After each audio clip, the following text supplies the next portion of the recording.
데살로니가전서 3장 1절에서 13절까지 말씀을 제가 봉독해 드리겠습니다.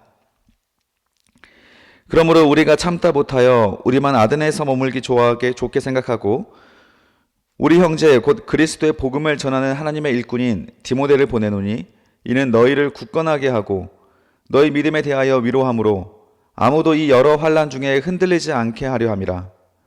우리가 이것을 위하여 세움받은 줄을 너희가 친히 알리라. 우리가 너희와 함께 있을 때에 장차 받을 환난을 너희에게 미리 말하였는데 과연 그렇게 된 것을 너희가 아느니라.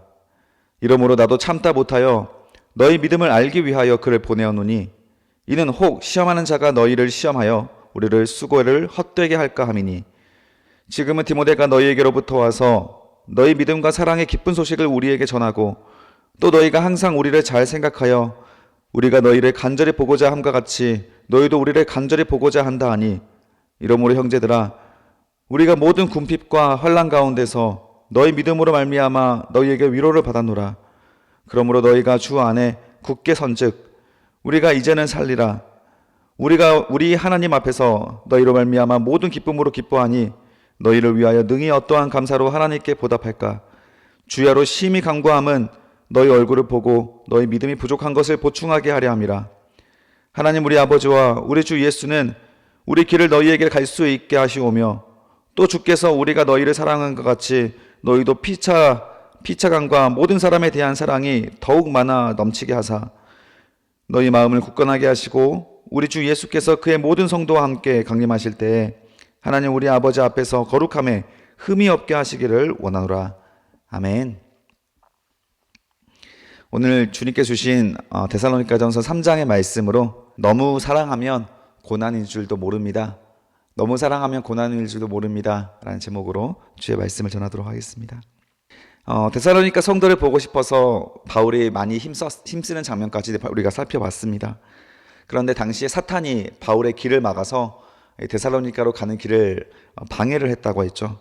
아마도 사탄이 당시 관료들을 움직여서 데살로니가로 가는 어떤 통로를 길을 막고 또 어떤 우리 오늘날로 따지면 비자 문제 막 이런 것들을 문제 삼았겠죠. 그래서 우리가 가지 못하고 있다가 이제 데살로니가 교회의 소식을 들었는데 바울이 그 소식을 들으니까 더 데살로니가 교인들이 보고 싶었던 것 같습니다. 더 간절히 보고 싶어서 힘을 썼는데 그래도 안 되니까 1절에 보니까 우리가 참다 못하여 우리만 아덴에 머물기를 좋아했다. 그래서 지금 디모데만 여기 일단은 데살로니가로 보내자. 데살로니가에서 넘어왔기 때문에 디모데는 여기까지 오는 일에 있어서 통로에 있어서 그렇게 큰 문제가 없었습니다. 바울이 지금 못 가는 게 문제였죠. 바울이 아마 이 아덴까지 쫓겨오면서 많은 유대인들이 그 바울을 고소했고 그 블랙리스트에 올라가서 아마 가지기에 좀 어려운 상황이었던 것 같습니다. 그래서 그 우리가 참다 못하여 이게 뭐냐면 견디다 못하여 너무 데살로니가 교회에 보내고 싶은데 우리가 가고 싶은데 가지 못하니 우리가 디모데만이라도 좀 보내겠다라는 결정을 했다라는 겁니다. 2절에 보니까 우리 형제 곧 그리스도의 복음을 전하는 하나님의 일꾼인 디모데를 보내노니 이는 너희를 굳건하게 하고 너희 믿음에 대하여 위로함으로 라고 합니다. 자, 디모데를 이렇게 보내면서 디모데의 소개를 해주는데 우리 형제 곧 그리스도의 복음을 전하는 하나님의 일꾼이라고 합니다. 우리의 복음을 전하는 하나님의 일꾼인 디모데. 그 바울이 지금 자신의 수제자인 디모데, 이 디모데에 대한 가장 신뢰를 많이 하고 있는데 모든 제자들 중에서 이 디모데를 보낼 때 호칭이 참 여러 가지가 나옵니다. 먼저 여기에서는 그리스도 예수의 복음을 전하는 하나님의 일꾼이라는 것은 하나님의 동역자라는 뜻이에요. 나의 동역자가 아니라 하나님의 동역자다. 디모데가 얼마나 신실한 사람인지를 우리가 알 수가 있죠. 우리는 하나님의 일에 동참하여서 주님과 함께 동역하는 일에 우리가 그 일을 감당하며 살아가고 있다면 그의 인생은 걱정할 것이 아무것도 없습니다. 하나님은 천지를 창조하신 분 아닙니까? 전지전능하신 분 아닙니까? 그분이 하시는 일에 우리가 함께하고 있다고 한다면 사실 우리가 걱정할 일이 무엇이 있겠습니까? 뭐가 부족해서 우리가 하나님의 사역을 못하겠습니까? 그 믿음과 당당함으로 두려움 없이 달려가는 사람이 바로 디모데였다라는 것입니다. 그리고 로마서에 보니까 나의 동역자라고도 나오고요. 그리고 고린도전서에 보면 나의 사랑하고 신실한 아들이라는 뜻이 나옵니다. 그리고 고린도 후서에는 나의 형제요라고 표현을 하고 디모데전서에서는 믿음 안에서 참 아들이라고 합니다. 디모데 후서에서는 사랑하는 아들이라고 표현합니다. 이 디모데에 대해서 이렇게 다양하게 표현을 하는데 전부 다 너무 사랑스러운 단어들 아닙니까? 사랑하는 나의 아들이다. 믿음으로 품은 내 아들이다 라고 표현을 하고 나의 동역자다 라고 표현을 합니다. 얼마나 이 바울이 디모데를 아꼈는지, 이 루스드라에서 디모데를 만나게 되었는데 바울이 만신창이가 되어서 돌에 맞아서 거의 죽기 일보 직전까지 갔다가 바울이 다시 루스드라 성으로 돌아와서 복음을 전하는 모습을 보고 디모데가 그 모습에 감동받아서 바울을 이렇게 쫓아다니기 시작을 했는데, 그때부터 이 바울이 디모데에게 어떤 성경 말씀을 주든지 다 스펀지같이 흡수하는 거예요. 무슨 말씀을 하든지 다 자기의 말씀으로 아멘하고 받아들이고 또 열심히 성경을 공부해서 기꺼이 다른 사람에게도 복음을 전하는 일에 있어서 힘썼다라는 것입니다.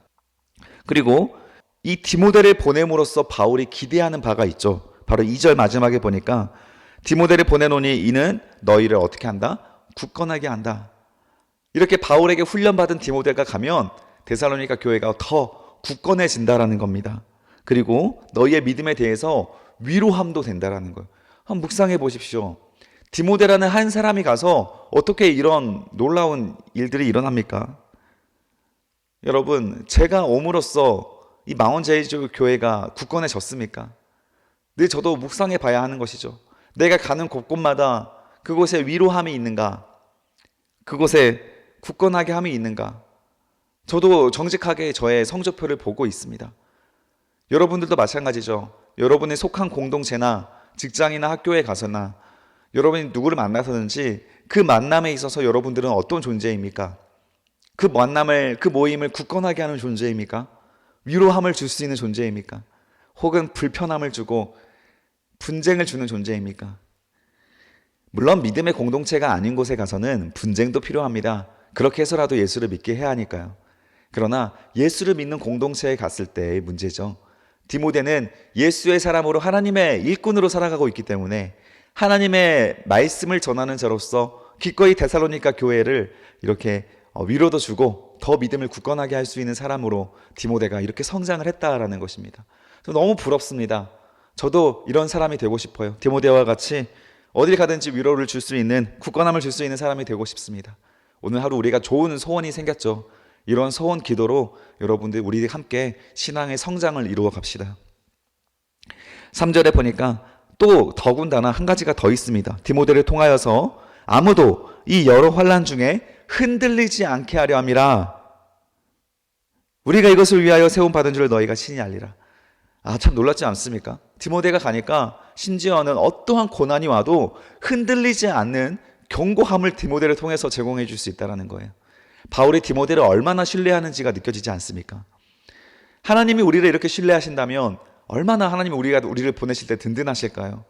흔들리고 있는 자들마다 우리를 보내서 그에게 오히려 마음의 믿음을 더 견고하게 만들어주고 어떠한 더 심한 시련이 찾아와도 그 환난이 찾아와도 오히려 극복할 수 있는 힘을 우리를 통해서 제공해 줄 수 있다면 우리 디모데와 같이 우리도 하나님의 동역자가 되는 것이죠.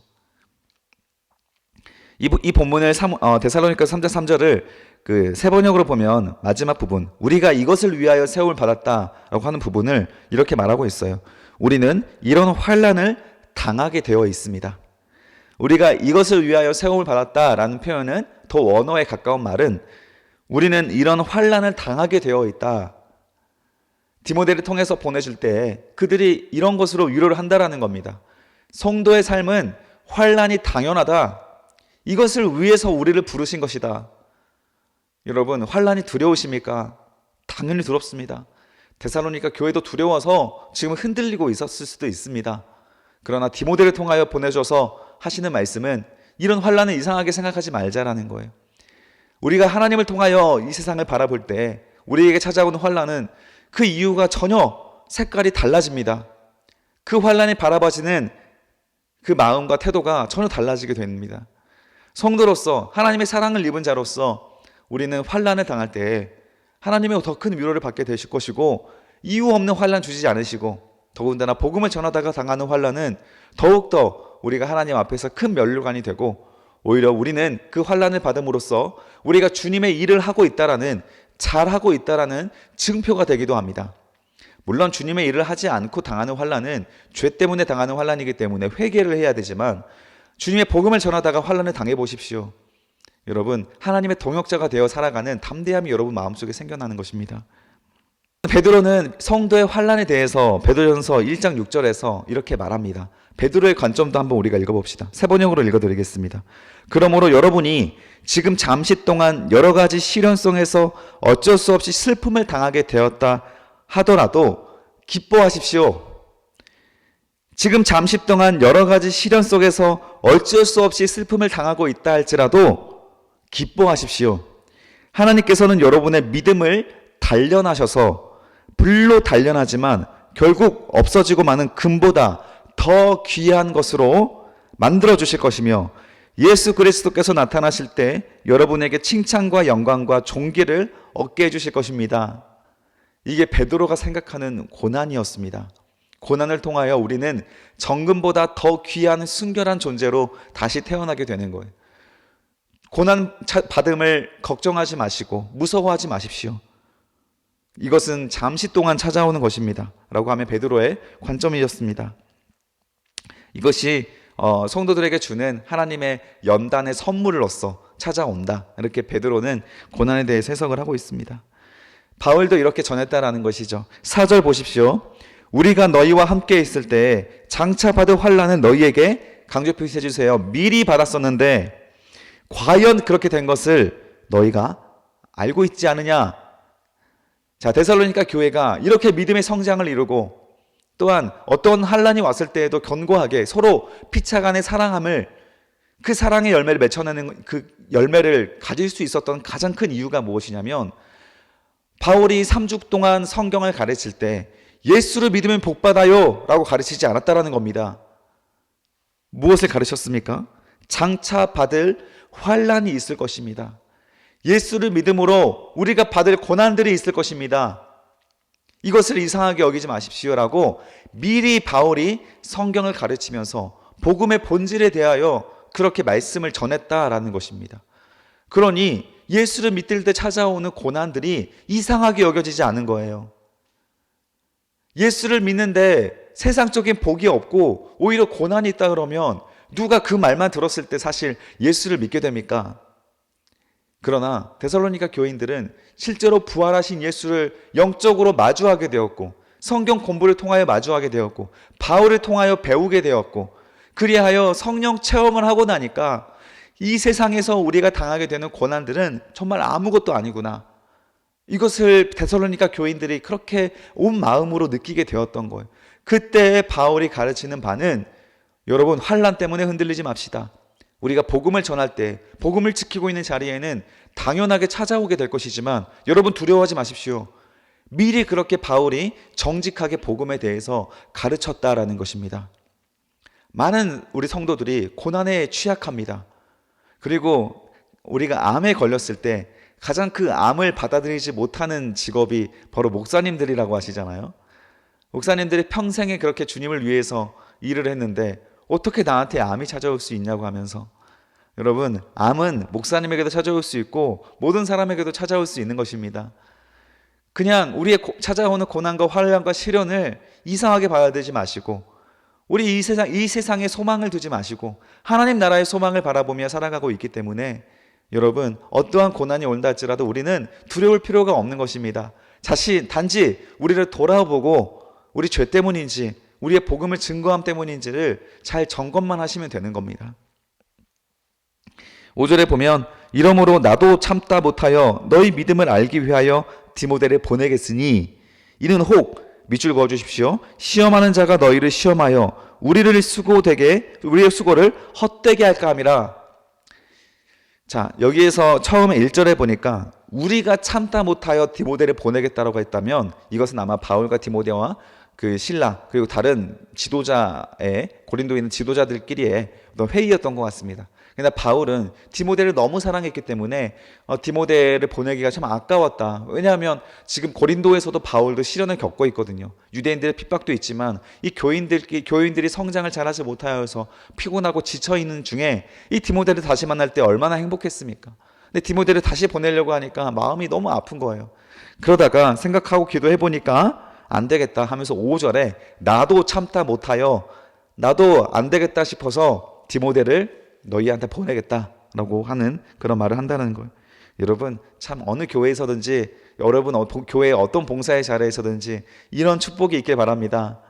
여러분들이 어디로 옮긴다 그러면 서로 너무 서운하지만 그러면서 또 너무 그분이 거기로 이동을 해서 정말 잘하시겠다 이렇게 오히려 축복해주고 보낼 수 있는 사람, 그런 사람이 되면 여러분 얼마나 하나님께 귀한 일꾼으로 쓰임받고 있는 것입니까? 어느 자리에 가서도 잘할 수 있는 사람이지 않습니까?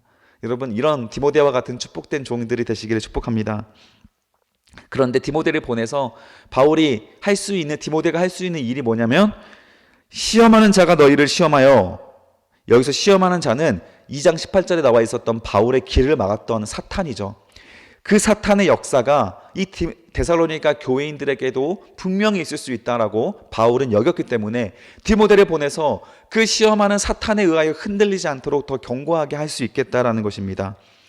여러분 사탄은 전도하고 있는 자들, 복음을 전하고 있는 자들, 그리고 복음으로 살아가고자 하는 자들에게 반드시 찾아옵니다. 그 유혹하는 자로, 시험하는 자로 찾아옵니다. 창세기에서 아담과 하와에게 찾아왔던 것처럼 예수 그리스도까지 찾아왔습니다. 40일 금식하고 있을 때도 찾아옵니다. 사탄은 모든 순간에 찾아올 수 있어요. 우리가 오히려 하나님께 크게 쓰임받을 수 있는 동역자가 될 수 있다고 여길 때 더 사탄은 강하게 찾아올 수 있습니다. 여러 가지 유혹으로, 돈의 유혹으로, 자녀의 유혹으로, 여러분 세속적인 유혹으로 여러분들에게 찾아올 때 그 사탄을 경계할 수 있는 실력들이 있어야 합니다. 여러분 디모데가 가서 할 수 있는 일은 그들이 시험에 넘어가지 않도록 강하게 붙잡아줘야 하는 일로서 바울이 보냈다라는 것입니다. 그 시험에 넘어가게 되었을 때 바울은 뭐라고 합니까? 5절의 마지막에 보니까 우리의 수고가 헛되게 된다라고 합니다. 헛되게 된다. 여러분 목사님들 중에서 이렇게 전도사나 목사님 젊을 때에는 굉장히 훌륭하고 존경받는 사역을 잘 감당하시다가 노년에 가서 무너지시는 목사님들이 얼마나 많으십니까? 그분들은 전부 다 사탄에게 무너진 거예요. 사탄의 시험에 넘어간 겁니다.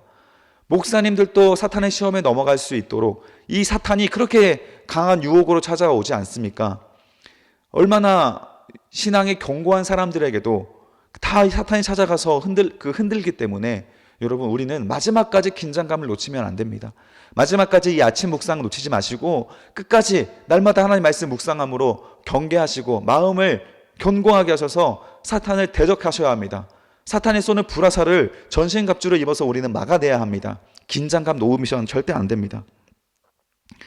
6절에 보시면 지금은 디모데가 너희에게로부터 와서 믿음과 사랑의 기쁜 소식을 우리에게 전하고 너희가 항상 우리를 잘 생각하여 우리가 너희를 간절히 보고자 함과 같이 너희도 우리를 간절히 보고자 한다 하니, 디모데와 실라가 찾아와서 데살로니가 교인들이 바울을 너무 그리워하고 있습니다라는 소식을 들으니까 여러분 바울이 짝사랑한 게 아니었다.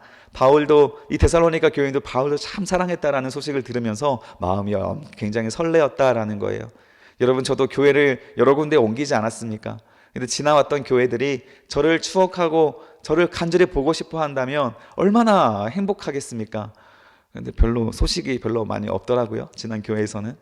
저는 간절히 보고 싶은데 근데 또 오랜만에 만나는 그런 지난 교회에 있는 사람들 만나면 얼마나 또 저를 이렇게 반가워해주는 사람도 있습니다. 그런 사람들 만나면 또 행복하고요. 여러분 우리가 주님의 믿음 안에서 말씀 안에서 이렇게 순결하게 살아가다 보면 여러분 어디 가서든지 그 추억이 있어서 너무 행복했던 추억이 있었기 때문에 다시 만나는 그 순간을 그리워하고 다시 만났을 때 그렇게 행복해야 할 수 있는 거 아니겠습니까? 가장 열심으로 뜨거웠던 그 자리가 추억이 되는 겁니다. 힘들었지만 아팠지만 그럼에도 불구하고 이 주의 복음으로 뜨거웠던 그 순간이 있다면 여러분 그것은 우리에게 추억으로 남지 않습니까? 그때 함께했던 사람들은 평생 가는 거예요. 하나님 나라에 가서도 얼마나 반갑겠습니까? 그런 공동체를 이루어야 합니다. 우리 망원제일교회 청년부 그런 공동체 꼭 이루셔서 여러분 어디 가든지 그리운 우리 공동체와 다시 만나면 다시 행복해지는, 생각만 해도 기뻐지는, 웃음이 나오는 그런 청년부 되시기를 주님의 이름으로 축복합니다. 7절에 보십시오. 이러므로 형제들아, 우리가 모든 궁핍과 환난 가운데서 너희 믿음으로 말미암아 너희에게 위로를 받았다. 바울이 고린도에서 많은 고난과 시련을 받고 있을 때 이 데살로니가 소식이 바울에게 큰 위로가 되었다라는 거예요. 매를 맞고 또 죽을 위기에 처하기도 하고 고린도 교회에 많은 반대에 부딪혔을 때 죽을 것 같았지만 8절에 보십시오. 같이 한번 읽어보시고 밑줄 그어주십시다. 시작. 그러므로 너희가 주 안에서 굳게 선즉 우리가 이제는 살리라. 아멘. 여러분, 이게 바로 목회자들의 마음이에요. 목회자들은 언제 가장 행복하신 줄 아십니까? 가르치고 있는, 이 복음을 전하고 있는 영혼들이, 이 어린 양들이 말씀을 먹고 무럭무럭 자라나서 어떠한 시련에도 흔들리지 않는 그런 견고한 그런 믿음에 바로 서 있는 모습을 볼 때 가장 행복한 거예요. 목회자도 이렇게 행복한데, 목회자도 죽었다가 살 것 같은데 예수님은 얼마나 행복하시겠습니까? 하나님은 얼마나 행복하시겠습니까? 여러분, 말씀 위에 굳게 서십시오. 하나님의 마음을 뜨겁게 만드는 인생을 살게 되는 겁니다. 하나님의 마음을 위로하는 존재로 살아가게 되는 거예요. 9절에 보십시오. 우리가 하나님 앞에서 너희로 말미암아 모든 기쁨으로 기뻐하노니 너희를 위하여 능히 어떠한 감사로 하나님께 보답할까? 와, 바울의 중심이 너무도 아름답지 않습니까? 바울은 이 데살로니가 소식을 들으며 모든 기쁨 중에 기뻐한대요. 모든 기쁨으로 기뻐한대요. 바울이 기뻐할 수 있는 모든 표현을 다하여 기뻐한 겁니다. 그리고 하나님 앞에 감사하는데 어떻게 능히 다 감사할 수 있을지 몰라서, 하나님, 데살로니가 교인들을 이렇게 지켜주셔서 감사합니다. 이렇게 사랑의 열매 맺혀주셔서 감사합니다. 이렇게 함께 하셔서 감사합니다. 기도할 때마다 눈물이 뚝뚝뚝 떨어지는 거예요. 얼마나 바울이 기뻤는지 느껴지시지 않습니까? 저는 생각만 해도 마음이 이렇게 벅차오르는 것을 우리가 묵상해 볼 수 있습니다. 10절에 보면 바울이 너무 기뻐서 주야로 심히 간구함은 너희 얼굴을 보고 너희 믿음이 부족한 것을 보충하게 한다. 바울이 주야로 심히 간구하였다. 그렇게 얼마나 사랑스러우면 아들과 같은 이들을 위하여 기도해주고, 또 그들에게 부족한 것이 한 가지 있었던 것 같습니다. 너희의 믿음이 부족한 것을 보충하게 하기 위하여 디모데를 보내겠다. 지금까지 디모데를 파송하는 이유를 계속 설명하고 있는 것입니다. 이 데살로니가 교인에게 부족한 것이 한 가지가 있었다면 바로 예수 그리스도의 재림에 대한 부분이었던 것 같아요. 바울이 그 마지막까지 전하고 오긴 했지만 이 부분에 자세히 전하지 못했던 것 같습니다. 그래서 아마 이 부분을 디모데를 보내서 다시 한번 예수의 재림에 대하여, 강림하심에 대하여 다시 한번 소개를 했던 것 같습니다. 아마도 이 요한계시록적인 내용을 가르치기 위한 것이 아니었을까 싶습니다. 그래서 11절에 보니까 하나님 우리 아버지와 우리 주 예수는 우리 길을 너희에게 갈 수 있게 하시오며, 여기서부터 바울의 기도가 나오는데요. 바울이 디모데를 위한 기도, 그리고 자신을 위한 기도를 합니다. 하나님, 우리가 데살로니가 교회로 다시 제발 갈 수 있게 해주세요 라고 간절히 기도합니다. 12절에 또 주님, 주께서 우리가 너희를 사랑한 것 같이 너희도 피차간과 모든 사람에 대한 사랑이 더욱 많게 해주세요. 우리가 서로 이렇게 사랑하고 있는 것처럼, 데살로니가 교회 바울이 사랑하고 있는 것처럼 데살로니가 교인들끼리의 사랑도 지금도 잘하고 있지만 더욱더 많은 사랑이 넘치게 해주십시오 라고 기도한 겁니다. 13절에 보니까 너희 마음을 굳건하게 하시고 우리 주 예수께서 그의 모든 성도와 함께 강림하실 때 하나님 우리 아버지 앞에서 거룩함에 흠에 없게 하시기를 원하노라. 밑줄 그어주세요. 하나님 다시 오실 때에 데살로니가 교인들이 하나님 지금처럼 믿음을 잘 지키고 나가서 그들의 거룩함에 흠이 없는 성도로 남아있게 해주세요. 이렇게 주야로 심히 간구했다라는 것입니다. 여러분, 이 기도도 우리가 함께 할 수 있는 기도입니다. 우리 망원제일교회 서로 피차간에 사랑하게 해주시고 믿음을 잘 지켜서 주님 다시 오실 때에 거룩함에 흠이 없는 주의 백성들 되게 해주소서. 우리가 날마다 이렇게 주야로 심히 기도할 수 있습니다. 여러분, 이런 기도 제목을 가지고 주님 다시 때가 멀지 않은 것 같아요. 여러분, 거룩함을 잘 지켜나갑시다. 거룩함을 얻어냅시다. 이 말씀 묵상을 통해 죄를 멀리하시고 성령을 받아들여 주시고 디모데처럼 바울에게 전수받은 그 말씀을 스펀지로 막 다 받아들여서 아멘했던 것처럼 우리 모두 다 디모데와 같은 신앙의 실력을 얻어서 주님 앞에 언제라도 당당하게 설 수 있는 존재, 우리 주님이 우리를 어디라도 보낼 때에 가장 마음이 든든하고 또 우리의 인생을 통해 마음의 위로를 얻을 수 있는 그런 뜨거운 인생, 그런 인생이 우리의 인생이 되시기를 주님의 이름으로 간절히 축복합니다. 기도하겠습니다. 살아계신 아버지 하나님, 이 데살로니가의 삶은, 그들의 신앙은 바울의 마음을 뜨겁게 하였고 또 주님의 마음을 또 뜨겁게 하였을 줄 믿습니다. 하나님, 이 소원을 우리도 갖습니다. 우리들의 신앙의 이야기가, 우리들의 신앙의 피차간의 사랑함의 그런 이야기들이 우리 주님의 마음을 뜨겁게 만들고 또 우리 서로의 마음을 격려하는 그런 인생이 되게 하여 주시옵소서. 그런 주님의 동역자가 되게 하여 주시옵소서. 주님, 디모데처럼 우리도 어디를 보내시든지 주님께서 우리를 든든하게 여기시고 가장 어려운 곳에 우리를 보낼 때 그곳에 위로함과 또 마음의 믿음의 견고함이 생겨날 수 있는 그런 우리들이 될 수 있도록 주여 우리를 불로 연단하여 주시옵소서. 주님을 의지하오며 주님을 바라보며 예수 그리스도의 이름으로 기도드립니다. 아멘.